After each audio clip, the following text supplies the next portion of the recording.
Hello, I'm Jonathan Ross. The documentary you're about to watch means an awful lot, to me at least.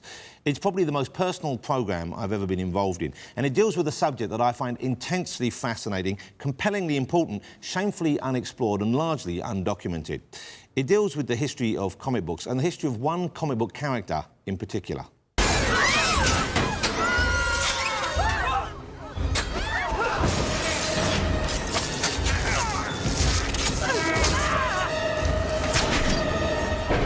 That's Spider-Man, of course. I have very little doubt that you have, at the very least, heard of him. He's very famous. Spider-Man is one of those handful of fictional creations who is instantly recognisable the world over. An entertainment brand worth billions of dollars to the company that own him, but not, of course, to the men who created him back in the early 60s. In fact, of the two men most directly linked with the creation of Spider-Man, one of them receives hardly any credit at all, has accepted no money from the millions of dollars generated by the movies and the endless stream of merchandising that accompanies them, and lives a modest, intensely private life in New York City. He's never given an in-depth interview to anyone. He hasn't really spoken about the creation of his work ever, and yet his artistic talent and brilliant body of work have probably given me more pleasure in my life than any other person working in any of the entertainment industries. His name is Steve Ditko, and I'm going looking for him.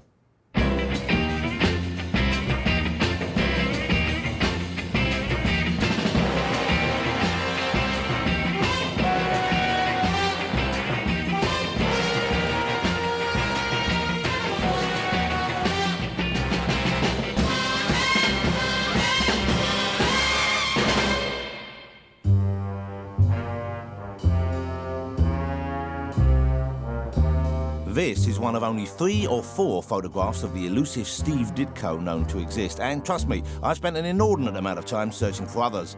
Why? Well, I'm more than just a little bit obsessed by his work.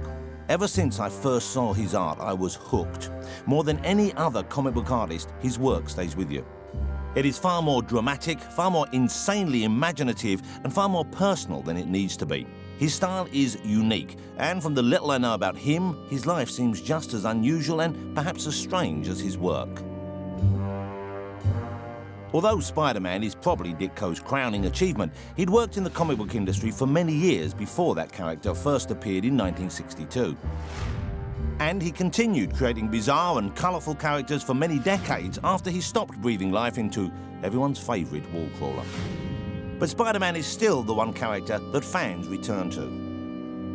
Now, Spider-Man was different. He was about as far removed from the chisel-jawed adults like Superman and Batman who previously dominated the scene. Spider-Man was a character that puny, bespectacled comic book fans like me could directly relate to.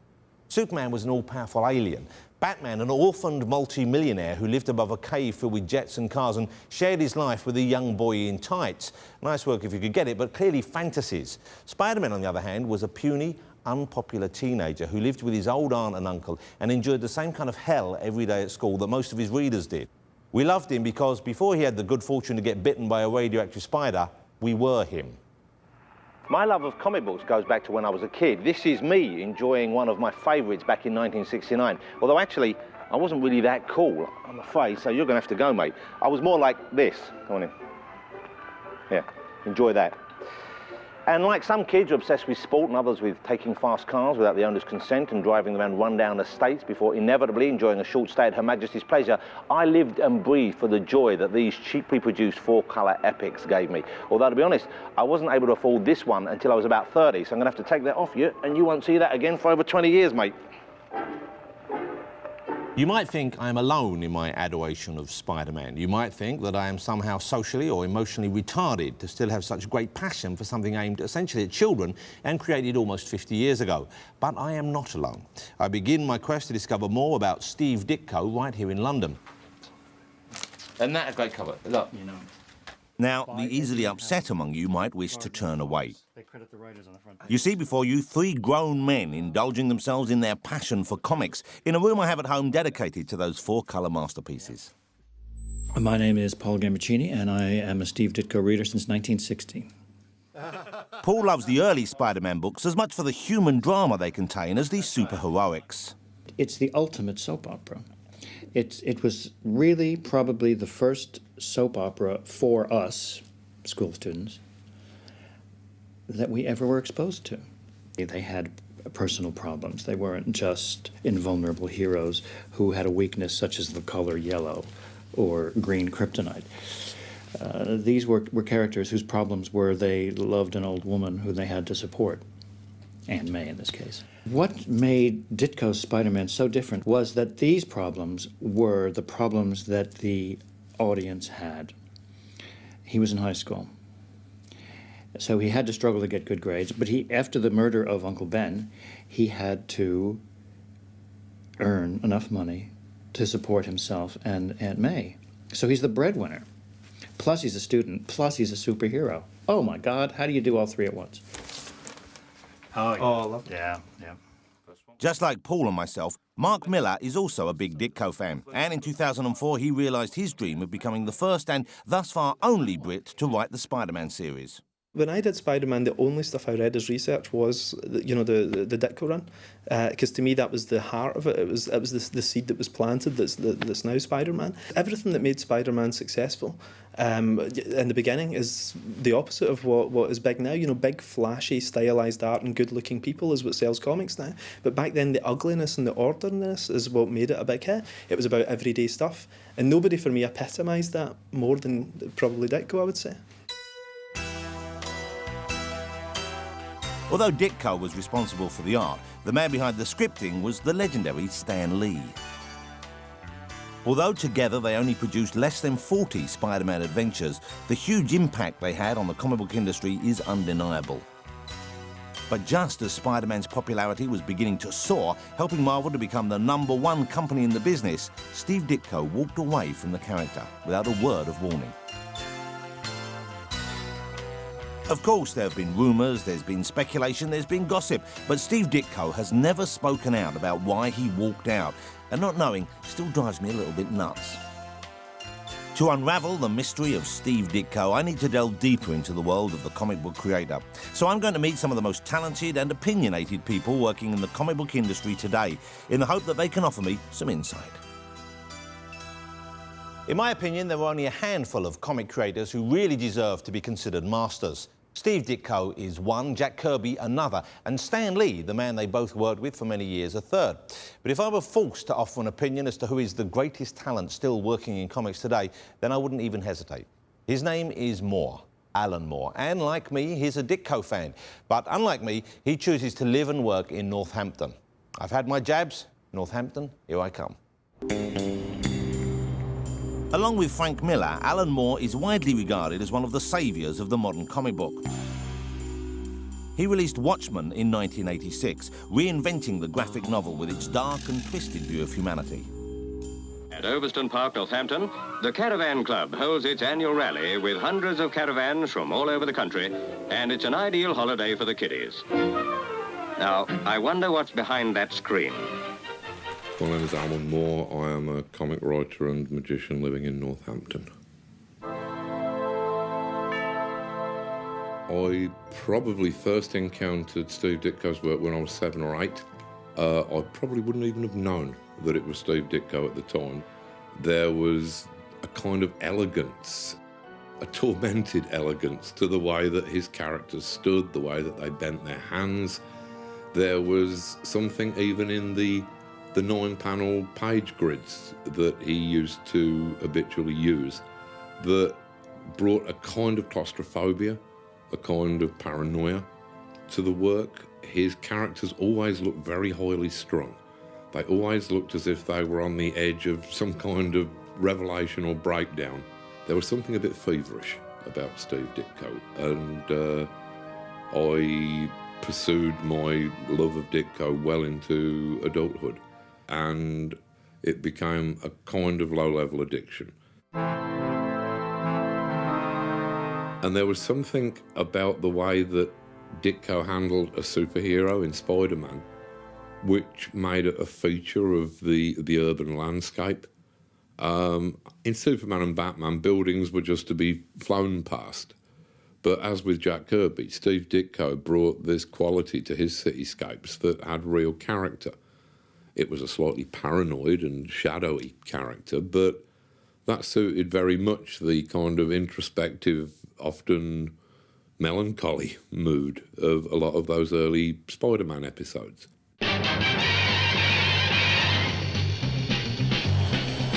Spider-Man, Spider-Man. New York was an inspiration for Ditko. In 1953, he moved there from a small mining town in Pennsylvania and made it his and Spider-Man's home. Here comes the Spider-Man. And it was here that he joined the Cartoonist and Illustrators School. I went uptown to meet his mentor and teacher, one of the true pioneers of the comic book industry, Jerry Robinson. Well, I guess I'm best known in the comics for my work on Batman. I was one of the three original team. Of course, one of the notable contributions, I suppose, is the creation of the Joker. It's remarkable. I have some permanent. Here we have some of Jerry's covers here. Look at that. That's got to be the definitive. That, a lot of fans like that one best. I love don't this know one. why. Of course, that's a classic image. First one. Jerry taught Steve in the 50s, and even then he noticed Steve's phenomenal ability. Well, he was serious about the art. He was serious about learning. He was dedicated to learning. He was dedicated to becoming a storyteller, a visual storyteller. As part of the course, Jerry would find work for the students in the industry. I wanted to introduce the artists to doing professional work as early as possible. That's the best way to learn, is to do something and then see your work in print and having to do something of professional standards. Jerry hooked Steve up with Stan Lee at Atlas Comics, soon to become Marvel. Although Mr. Ditko hasn't worked full-time for any one comic book company for decades now, I felt my search wouldn't be complete unless I visited the home of his earliest triumphs, Marvel Comics in New York City, where there are still some who remember working with Steve in the early days. Although today Marvel is a multi-million-dollar organisation, back then, when Steve joined in 1956, there were just a handful of artists. Notable amongst them was the great Jack Kirby, widely accepted as the most influential comic book artist of all time. And of course, there was Stan Lee, writer and editor-in-chief. Apart from the comics, one of the few documents of that time is this rather strange record that Stan Lee made for the ever-growing Marvel readership. Okay, out there in Marvel-land, face front, this is Stan Lee speaking. You've probably never heard a record like this before because no one would be nutty enough to make one with a bunch of offbeat artists, so anything is liable to happen. You belong, you belong, you belong, you belong to the Merry Marvel Marching Society. This flexi disc, given free to fan club members, featured the Merry Marvel Marching Society song and a few words from the comic creators themselves. But of course, the reclusive Steve Ditko is noticeably absent from the record. Hey, what's all that commotion out there, Sol? Why, it's Shy Steve Ditko. He heard you're making a record and he's got mic fright. Whoops, there he goes. Out the window again? You know, I'm beginning to think he is Spider-Man. You mean he isn't? Be a good advisor. Never ever vicious. And when Will you be then? Say hello to the fans, Flo Steinberg. Hello, fans. It's very nice to meet you. Hello, I'm Flo Steinberg, and I had the distinct pleasure of working for Stan Lee at Marvel Comics from 1963 to 1968. Okay, let him hear it, gang. You would hear them shouting, or Stan would jump on the desk to make a point. I mean, they were superheroes. I wasn't actually in the room, but you could hear them through the thin walls shouting, and, you know, maybe sometime if something was going on in our office, we'd have to say, hey, keep it down, or something. March along, march along, march along to the song. Although Flo doesn't seem to have changed, over the years the rest of the staff have. Marvel has now grown into a corporation of over 500 workers. Joe Quesada, I'm editor for Marvel Comics. Joe Quesada joined Marvel in the 90s and, of course, is an enormous fan of Ditko. Between Kirby and Ditko, you had probably two of the best masters in the field. You know, Kirby with the way that his characters moved in that very big, over-dramatic sense, and Steve with a much more subtler approach, but yet creating iconic imagery like Spider-Man shooting the webs.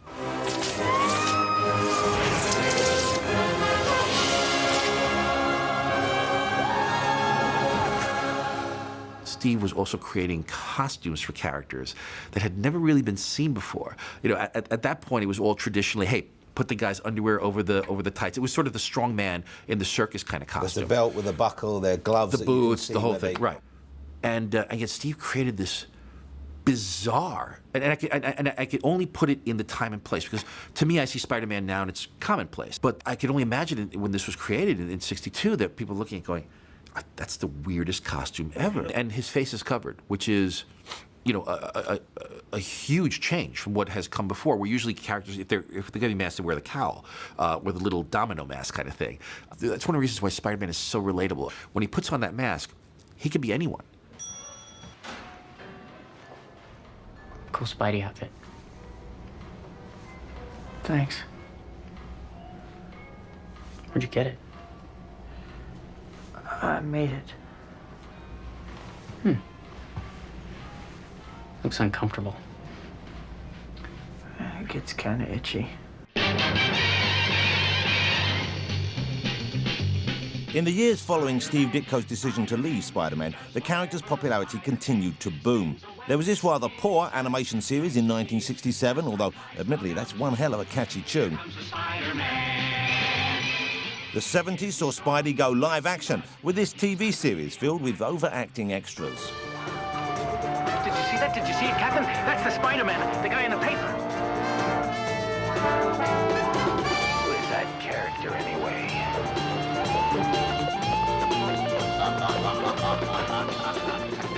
And this rather brilliant oddity from Turkey shows a different side to Spider-Man, casting him as a ruthless, evil sadist.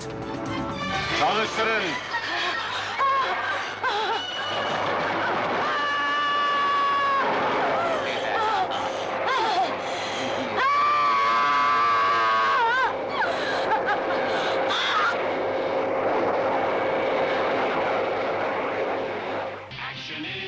No two ways about it, Spider-Man is big business on a global scale. And it all stems from those early days back in the Marvel offices. My name is Ralph Macchio, and I am one of the senior editors up here at Marvel Comics. Ralph Macchio has worked at Marvel for 30 years, editing the adventures of Spider-Man and Daredevil, among others, and he has first-hand experience of working with Steve Ditko. It was fascinating because he would sit there with me over my shoulder and he would go through every single page, panel by panel. And it was like watching a master at work, because I would be able to see how he would solve story problems. And he would just sit there, he'd have the plot on one side, he'd be over my shoulder, he'd have the paper in front of me, do it on loose leaf paper, and he would go into this, and this. The writer had a problem here, and I solved it this way. And you would just watch this guy, who was really a genius at storytelling, solve all these problems. And then once I approved it, as if I was ever not going to approve anything Steve Ditko did, he would take it, he would go away. A couple of weeks later, he'd come back, and all the pencils would be done.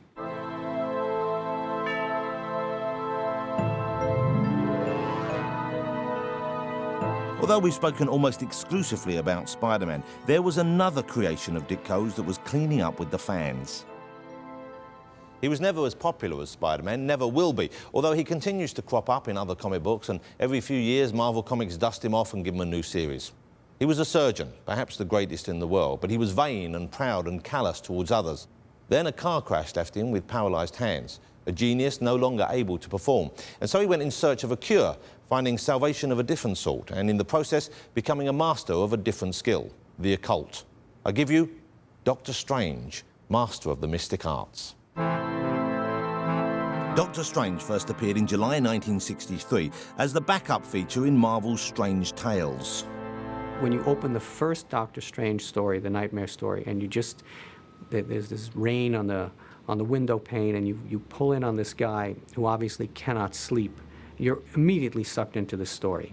It's got this film noir kind of quality to it. The panels are small, but yet at the same time, the landscapes are expansive. When Doctor Strange gets into his ectoplasmic form, goes into the nightmare dimension, you begin to see these shapes, and you begin to see these geometric things, and it's just incredible. I don't think any other artist would have dared have pages where there are just little pathways into shapes I mean, Doctor Strange is going into some other place, and it's a shape.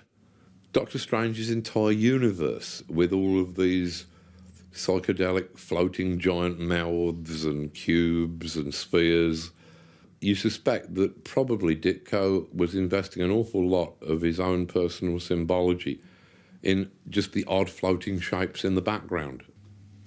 He really is almost being psychedelic before people took drugs. Hello, my name is Cat Yronwode, and I've been involved in comics as an editor for many years. My interest in Steve Ditko goes back to my teenage years when I first was reading Marvel Comics, and I loved Doctor Strange. I saw Spider-Man and I liked it, but Doctor Strange just sort of did something for me. It was very exciting to me because it was so unusual. Me and my friends who were Ditko cultists, who were hippies, who used marijuana and psychotropics of various sorts, DMT, LSD, psilocybin, mescaline, peyote. We certainly believed that Steve Ditko was on drugs. If you read the Tom Wolfe's Electric Kool-Aid Acid Test, a lot of the characters in there would take the Doctor Strange comic and they would look at the pages and they would start dropping acid.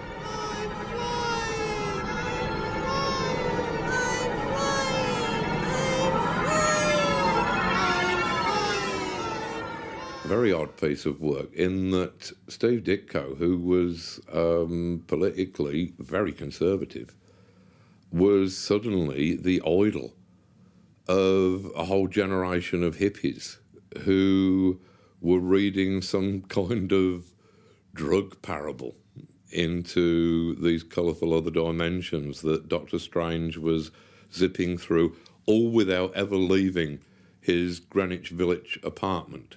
He would just be sitting there on the floor in a trance while imagining that he was battling the dread Dormammu in some kind of zone of the nether dimensions. I asked Steve about that. I said, Steve, you know, I know you're not into hallucinogens and all that. I said, where did that come from?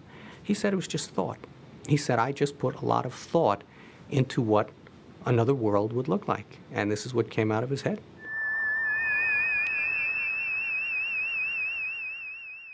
But there are things about Ditko that are unusual, and there are people who seek those unusual states by taking drugs, and there are people who were sure that Steve Ditko had taken drugs, but I don't think it's so. I think that Ditko just had an unusual mind. In the name of Rael, scourge of demons, I command you, begone. Say it. In the name of Rael, scourge of demons, I command you, begone. Must be exactly those words. How do I get back? On the astral planes, action follows thought. Will yourself to return to Earth. Hold the thought in your mind, and you'll come back. When does it begin? Now.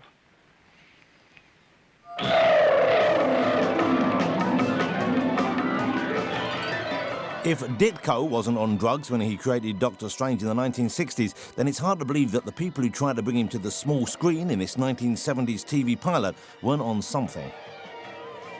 There was a Doctor Strange pilot. I don't know if you ever saw that. You know, I've seen still pictures of it. And based on the still pictures, I could see why it probably didn't work. It's not a terribly good, it's not a terribly thrilling viewing experience. So with Doctor Strange a genuine cult hit and Spider-Man going from strength to strength, it's clear that Steve Ditko was at the height of his powers, and his partnership with Stan Lee was a huge commercial success.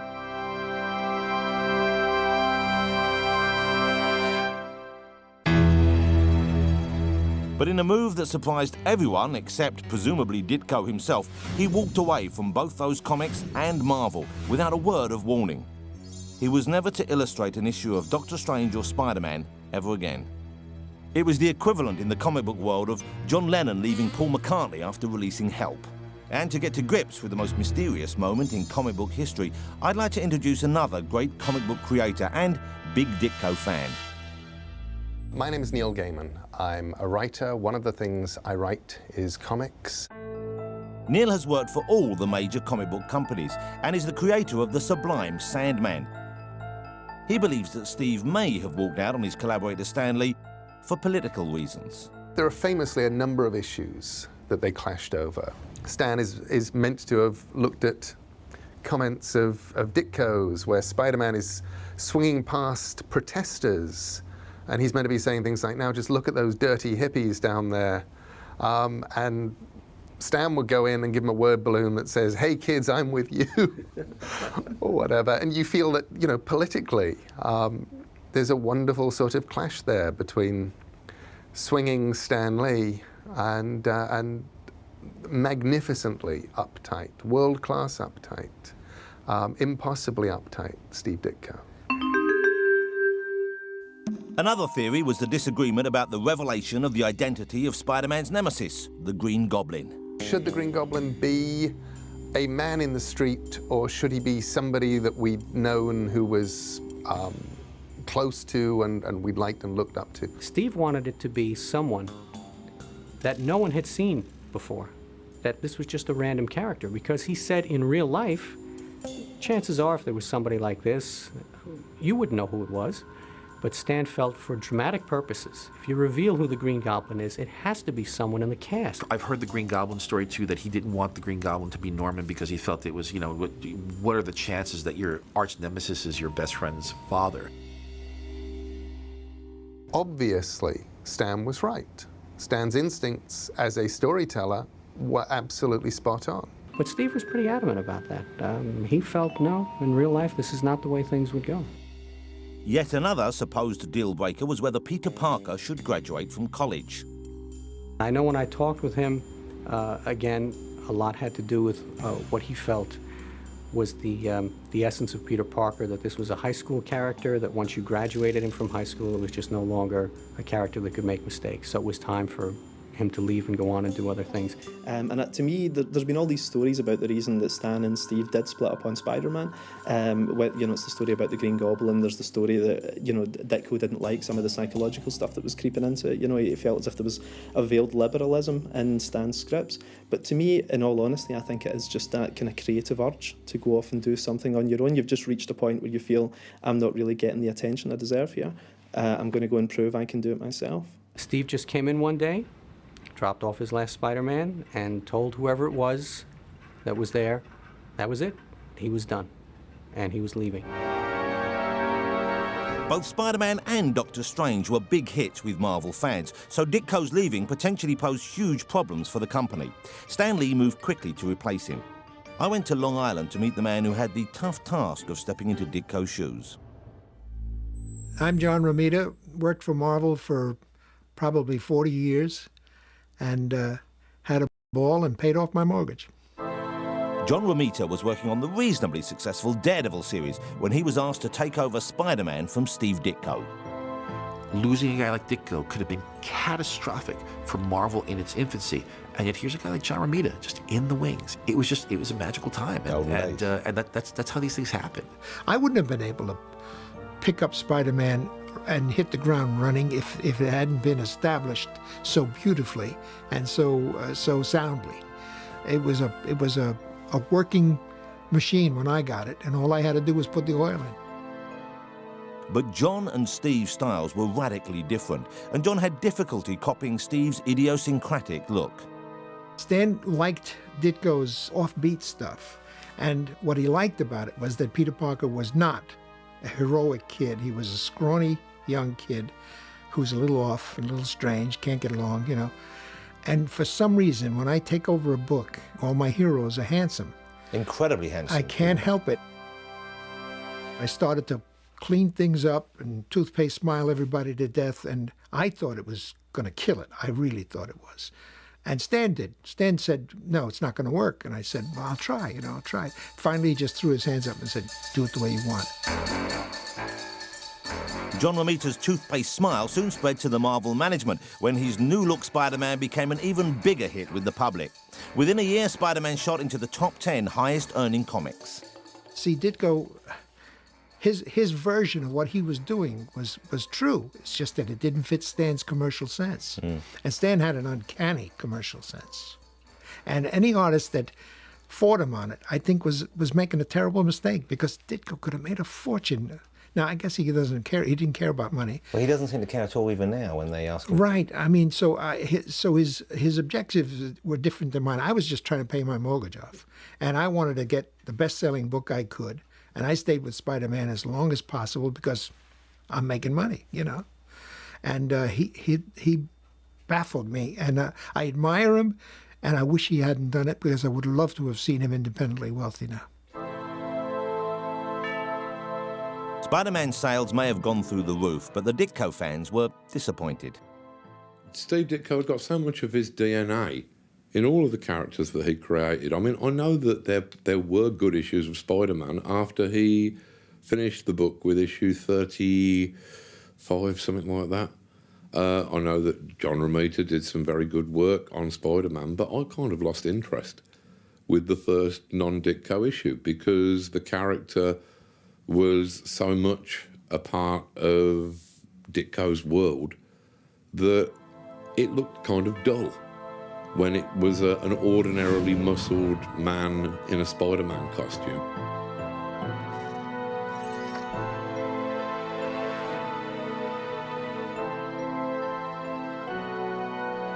Although he left Marvel, he didn't, of course, leave the world of comics. First, he went to a company called Charlton, based in Connecticut, who never enjoyed the success of the big companies and paid considerably less, but rather tellingly had a reputation for letting artists and writers do more or less what they wanted without editorial intervention.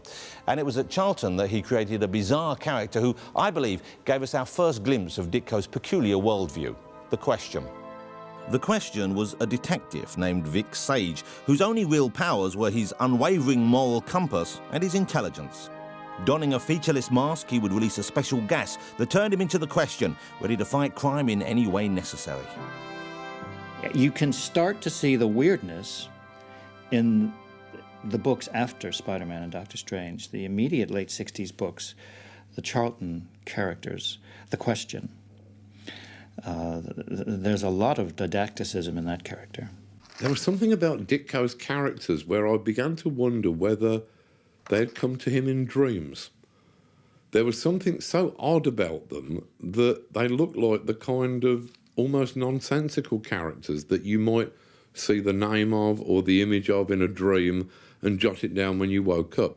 But the Question, with his uncompromising take on law and order, comes across like a limp-wristed liberal when compared to Ditko's most extreme creation, Mr. A.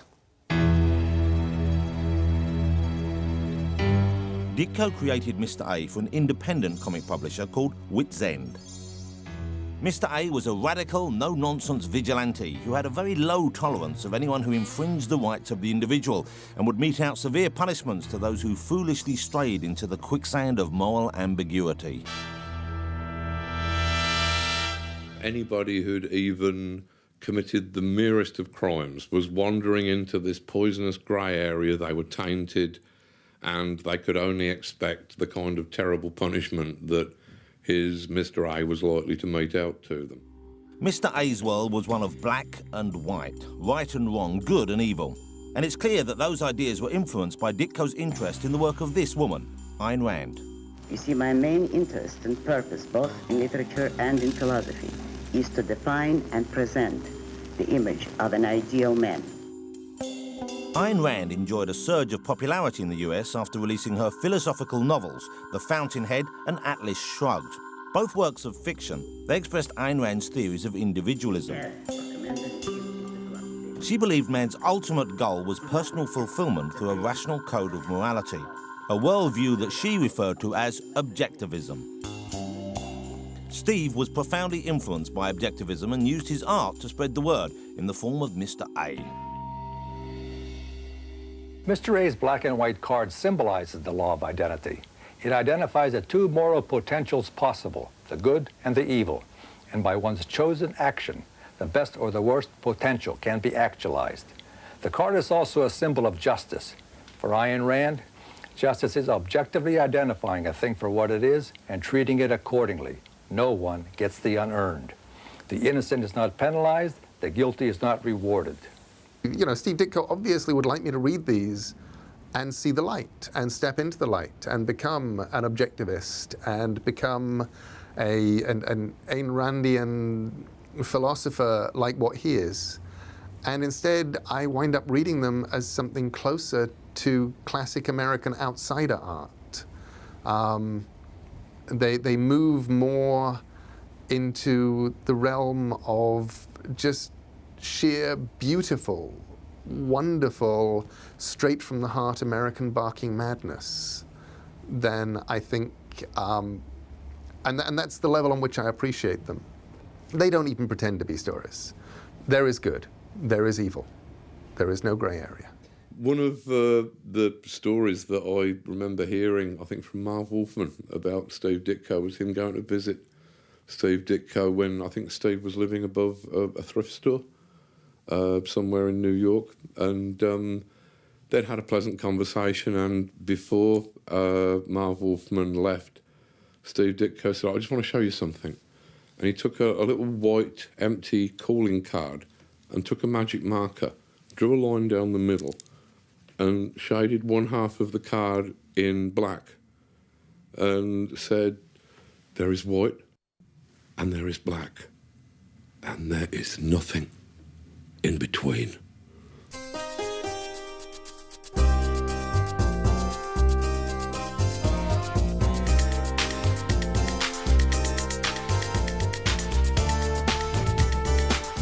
Ditko's creations, Mr. A and The Question, were a big influence on the character Rorschach in Alan Moore's classic graphic novel, Watchmen.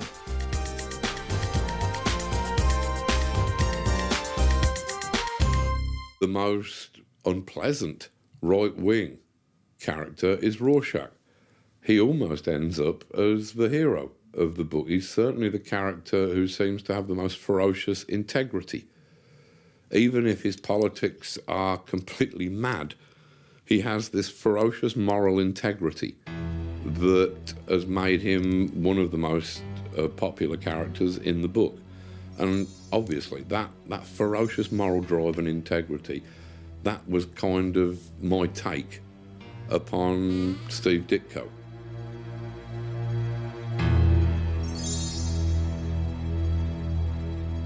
Somebody had been interviewing Ditko and had said, have you ever heard of this book, Watchmen? And he said, what's that? And they said, well, it's got this character in called Rorschach. And he said, oh, yes, Rorschach. He's like Mr. A, except he's insane. Most of Ditko's fans found the character of Mr. A tad extreme, and I suspect that many were shocked to realise that Ditko's politics were somewhat different to their own. Kids, meaning teenagers, college students, who were eating up Marvel Comics at that time, did not want to be told, you can either do it the right way or you're wrong. Young people don't like to be told that they're wrong, and Steve was being too stern for them, and he lost them. And he never got it back. Steve Ditko's return to mainstream comics and more obviously commercial characters came in 1968 when he joined Marvel's biggest rivals, DC, and served up two typically offbeat new creations, The Hawk and the Dove and The Creeper. The Hawk and the Dove seems to be an attempt by Steve to dramatise the two opposing sides of the debate over the Vietnam War. The Hawk side of the equation is perhaps a little bit non-intellectual, perhaps a bit headstrong, but he's a big, rugged, can-do action hero. The Dove half of the equation is a simpering, effete character in a lackluster blue and white costume. And all he does, he doesn't get into fights, he stands around and agonises about the need for violence. It was obvious where Ditko's sympathies lied in the equation. He then baffled everyone with a creation known as the Creeper, a superhero with strange powers. Basically, the only thing that the Creeper had going for him was his freakishness. He just used to sort of jump around in a yellow and green and red garish costume laughing. And this seemed to be his major superpower, that he could laugh at will. While other publishers allowed Steve to create odder and odder characters in the hope that he would lay another golden egg, Marvel went on to enjoy monumental success on the back of Spider-Man, not only from the comics, but more importantly, the licensing of films, games and toys. Doctor Strange, look, you see, and even there, even after this time, in the background there, that Marvel Masterwork pin-up is a Steve Ditko. So this is a toy now in the year 2007. Maybe this was from 2 years ago or something. And it's a clearly Ditko influenced design and artwork. And look, does he get his name on anywhere? No. That's not fair. More often than not, the writer, in the case of both Spider-Man and Doctor Strange, that writer was Stan Lee, who was also Marvel Comics editor-in-chief at the time, received more or less full credit for the characters. But recently, fans have come to realise that things weren't that simple. If his only contribution to Spider-Man's world had been the costume, then Ditko deserved a credit, but it was much more than that. In fact, in the case of Doctor Strange, it was everything. There does exist a hardcover anthology of Steve Ditko called Marvel Visionary Steve Ditko, and in the introduction, it prints a postcard that Stan Lee had sent me, which I gave to the comic reader, saying that we've got a 5-page filler coming up in Strange Tales.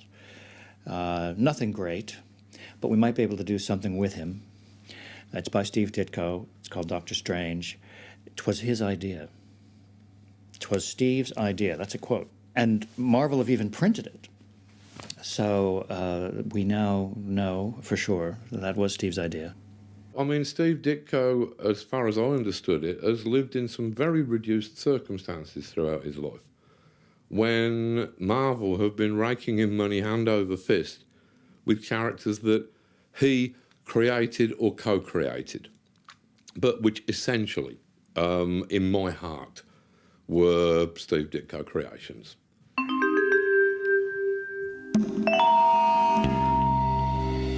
When I was with a local band that we'd put together about 10, 15 years ago now, called The Emperors of Ice Cream, we had this song called Mr. A. It was the main chorus was a shameless rip-off of Sister Ray by the Velvet Underground. But the verses, I thought they were quite memorable. Would you like me to give you would we? A performance, Come Jonathan? on, let's have this. This is gold. He had one room above a thrift store. He had a trunk of books by Ayn Rand. He was short-sighted and reclusive, resisting pleas to take his photograph. He drew a superhero comic. He saw the world in terms of black and white. He said a day's work for a day's pay. That is our one and only right. He takes a card and shades one half of it in dark so he can demonstrate to you just what he means. He says there's black and there is white, and there is wrong and there is right, and there is nothing in between. That's what Mr. A said. In trying to uncover the facts in this strange case of Steve Ditko, master of the comic arts, one other name occurs again and again. Stan Lee, or Stan the Man, as his credit on some of the most successful and influential comics in the history of the medium read. For many years, he was considered the sole creator of such fabulous and lucrative characters as the Hulk, the X-Men, the Fantastic Four, Iron Man, and of course, the Amazing Spider-Man. Now, Stan himself did very little to clarify or correct that assumption, and it's only comparatively recently that his co-creators have got anything like the credit they so clearly deserve. To be fair, Stan's always been a showman, and he's even gone on record to jokingly remark that he'll happily take any credit that isn't nailed down. But I'm still intrigued to find out what he remembers about the early days, and whether or not he believes that Steve Ditko deserves to receive that credit as the co-creator of Spider-Man. We've just landed at the film star's own terminal, Los Angeles Airport. It's a new world we've arrived in, and surprisingly not an expensive one, because the fabulous sunshine and the fabulous sights, at least, are completely free. Just study life at street level, California style, where the whole flavor of the place hits you in the eye as you drive into town.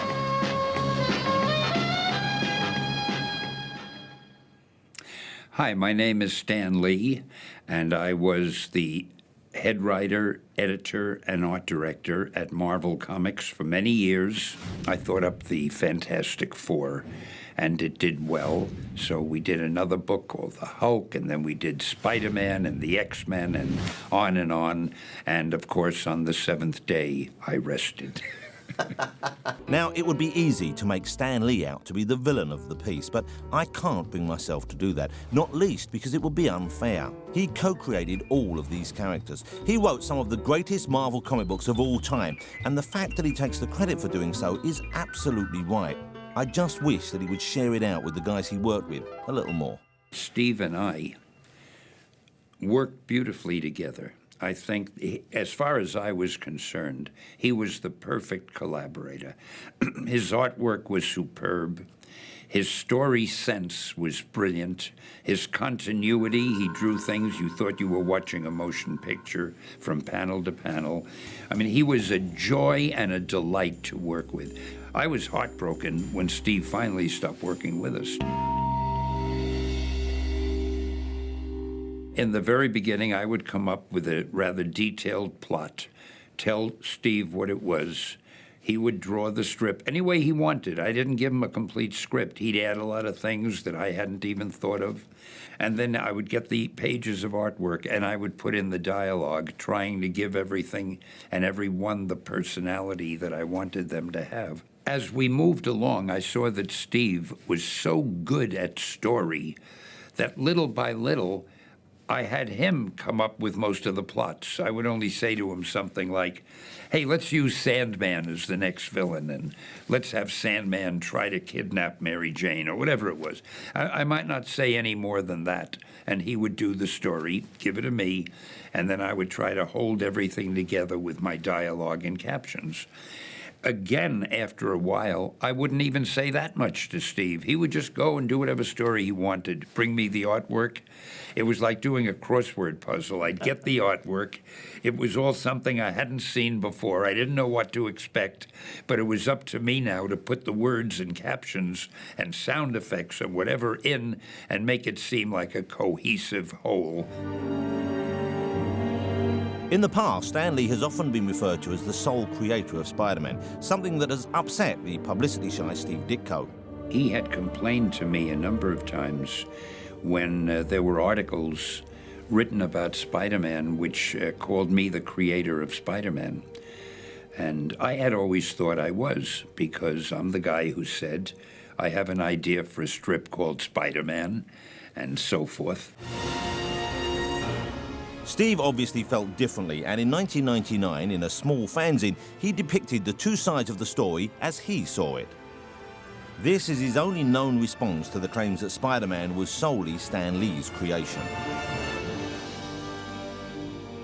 Steve had said, having an idea is nothing, because until it becomes a physical thing, it's just an idea. And he said it took him to draw the strip and to give it life, so to speak, or to make it actually something tangible. Otherwise, all I had was an idea. So I said to him, well, I think the person with the idea is the person who creates it. And he said, no, because I drew it. Anyway, Steve definitely felt that he was the co-creator of Spider-Man.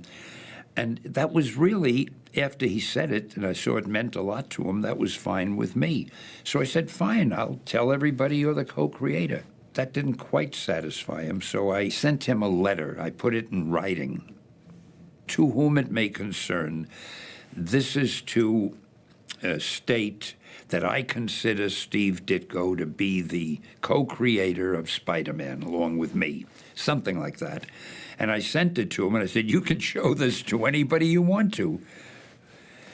And I found out that Steve still objected to that because he felt I used the word consider.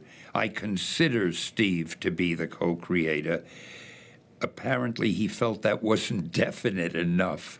So at that point, I gave up. I mean, we just, I haven't spoken to him or heard from him since, I don't think. But do you yourself believe that he co-created it?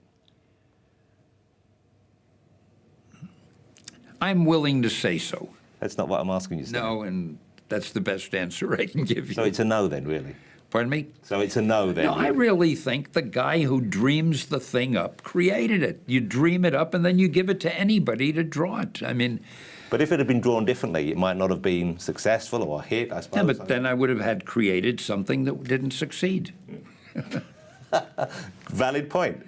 But I don't want to... you made me say that in this documentary that you're doing, and I'm sorry I said it because I'm happy to say I consider Steve to be the co-creator. But you can see... I think if Steve wants to be called the co-creator, I think he deserves to be called the co-creator because he had done such a wonderful job. Stan has told me that he was insistent that on the movies that Steve's name be right alongside his with Spider-Man.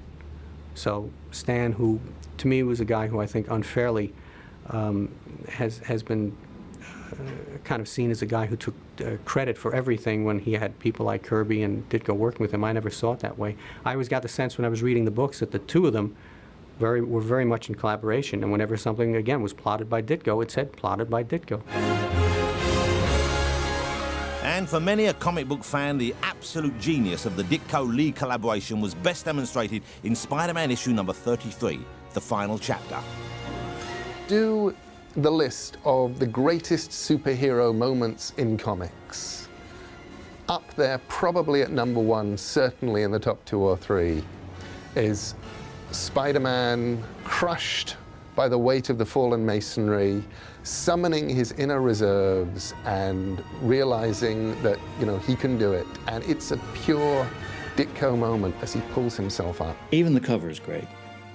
It's just a word balloon-less image of Spider-Man struggling to lift the machinery while the water's dripping down on him. Steve, and it had nothing to do with me, this was all Steve's idea, when he brought me the pages, he had devoted something like 3 full pages just showing Spider-Man pinned under that heavy weight and trying his best to extricate himself. Steve Ditko's drawing was completely expressive on its own, and the way that he told it in these very small panels with a very small figure of Spider-Man crushed under this immense weight of machinery, it told you everything that you needed to know. Because he changes the shapes of the panels, he creates the sense of both forward motion in time and the growing importance of the moment, added to the increase in effort that Spider-Man is making. There were scenes of him like that and like that. I've got to get it off. I've got to get free for 3 pages. That sequence made it kind of obvious that it was mainly the visual dynamics that were powering the scene. Yes, Stan Lee was putting balloons in that said, oh, I must try harder, no use, can't do it, and things like that. Until finally, full page, he lifts the machine off. It's so brilliant a use of the medium. And this is when you bless a creator, because you say, this vindicates comics, because this can only be done in comics. For most of my life, I've loved and enjoyed the work of Steve Ditko. For many years, I accepted that although he was still alive and well and working, I'd probably never get to read or hear his side of the story, much less meet him. But seeing as we've gone to all this trouble to tell his side of what went on as fairly as possible, I really couldn't give up without trying. So after securing his phone number, I plucked up the courage to visit his office with my trusty sidekick, Neil Gaiman, the boy wonder, and asked for the chance to meet him face to face. I'm very excited. I'm outside this building here on West 51st Street, and we've established that Steve Ditko does still have an office here. So I'm going to call him now with the number, which I hope is correct. I might have to go and check it and see if he will speak to me. Oh, hello, is that Mr. Ditko? Hello, Mr. Ditko. My name's Jonathan Ross. I'm a huge fan of your work, and I'm over here from London, England. Would it be possible for me to pop by and say hello to you and visit you at your studio? No? I couldn't entice you in any way whatsoever.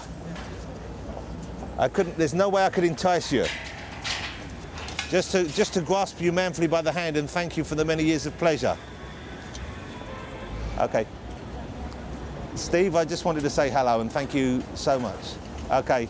Take care, Steve. Bye-bye. Just spoke to Steve Ditko.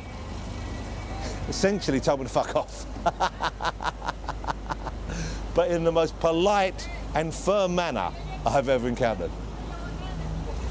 Okay, shall we go and knock on his door? Do you want to? Yeah, well, not with the crew, but let's go up there and just see. Let's do it. Okay. Okay. Me and Neil are now going to go and upset him, but we've got to do it, haven't we, Neil? I feel I am Robin to his Batman. I'm Speedy to his Green Arrow. I am Etta Candy to his Wonder Woman. I think we have to do this. Etta Candy's an unusual reference point. Okay, see you guys. What should we do? Should we meet you down there in 10 minutes?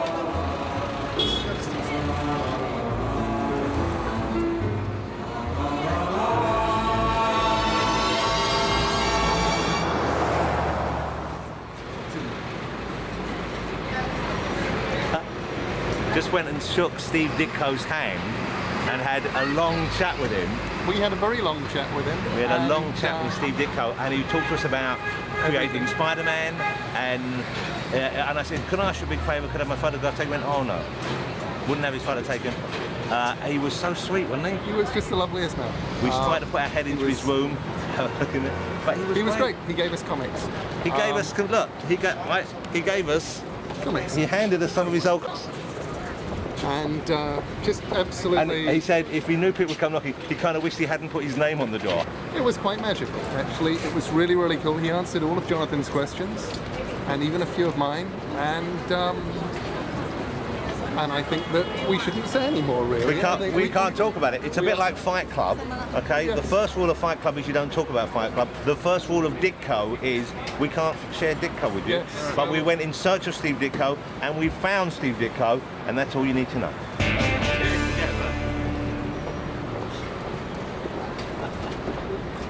Steve Ditko was an original voice, both in his drawing style and in his writing and his politics. And I would say that today's audiences, if they're going to see things like the Spider-Man films, they should be painfully aware throughout every moment of the film that this is a character that was created by this extraordinary artist, Steve Ditko.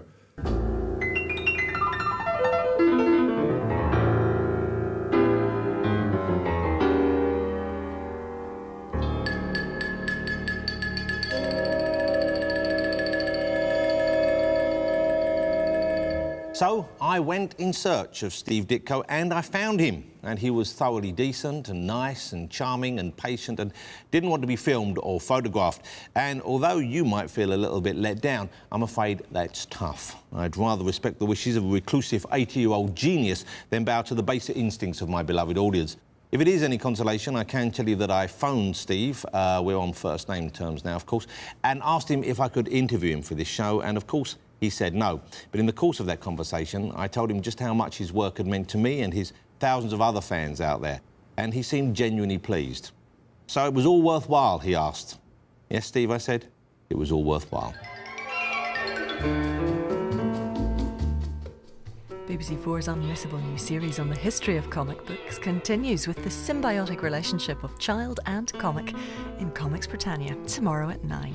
Now next, tonight, comic strip character Modesty Blaze gets her own movie.